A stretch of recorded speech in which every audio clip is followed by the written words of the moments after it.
Hi there, I'm Drew Badger, the world's #1 English fluency guide. In this video, I'll share a lesson my personal students really enjoyed that will help you understand the prepositions on and in the native way, so you can use them correctly and without hesitation. When you think more like a native English speaker, you'll speak more like one. Make sense?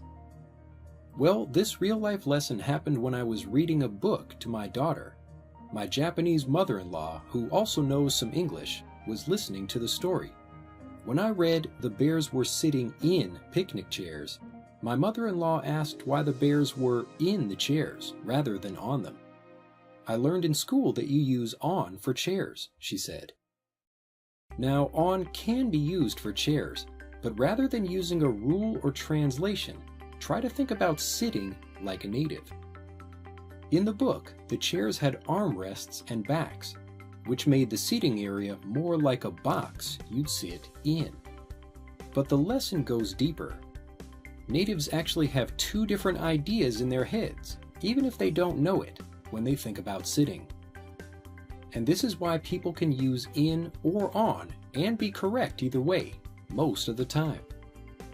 Sitting in something refers to being in a 3D space, extending above the top of an object, like an invisible box, even for chairs that have no armrests. But natives can also talk about someone sitting on a 2D space, like an invisible piece of paper that's on a chair. See how both in and on can be correct, though they have slightly different meanings?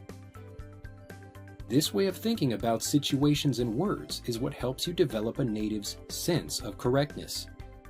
This is the feeling that helps you say the right thing at the right time, without thinking about any rules. You just see the idea of being in or on a chair, like a native does, so you can express either meaning automatically. Great, right? Now, test yourself with a quick quiz to see if you're thinking more like a native. Would you sit in or on these school chairs? Either is okay. You can sit in or on a school chair because you could be talking about the 3D space above the chair or the 2D space on the seat. What about this wheelchair? In or on? Again, either would be okay, though we usually talk about being in a wheelchair because of the armrests, and because it's a tool designed to support someone. What about this piano bench? On or in? Here, there is 3D space above the bench, but most natives would say you're on the bench because it has no back or armrests. What about this hammock? On or in? You could say you're on the hammock to describe being on the sitting area. But see how the hammock comes up around you? This is why most natives say someone's in a hammock.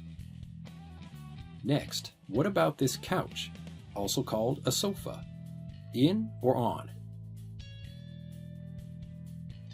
We usually sit on a sofa or couch because there's space for more than one person. We don't have that same feeling of being in something, like with a chair, because we think more about the larger 2D space for sitting. Finally, what if instead of a person, we're talking about a pen?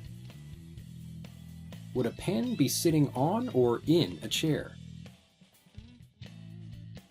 This one's a bit tricky, but like a person sitting on a couch, a pen is very small compared to the sitting area of a chair. So we talk about the pen being on the chair. A pen doesn't really seem contained by a chair the way a larger person is. This is why natives say small things like pens, cups, or even cats are on a chair, even if the chair has armrests.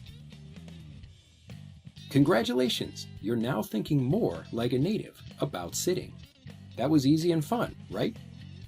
To finally reach fluency, all you have to do is repeat this process with more situations until you feel the language automatically. And this can happen much faster than most learners believe, even if you've struggled to get fluent for years.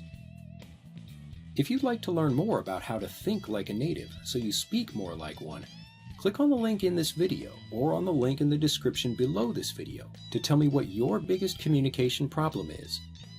Answer 5 quick questions and I'll send you a free, personalized guide that will help you start speaking more like a native today. You're already feeling a bit more fluent with this simple video, and you'll learn a lot more about how to improve your fluency in your free, personalized guide. So click on the link in this video or on the link in the description below this video to tell me more about yourself. It takes less than a minute, and you can download your free guide instantly. Thanks for watching, and I'll see you next time.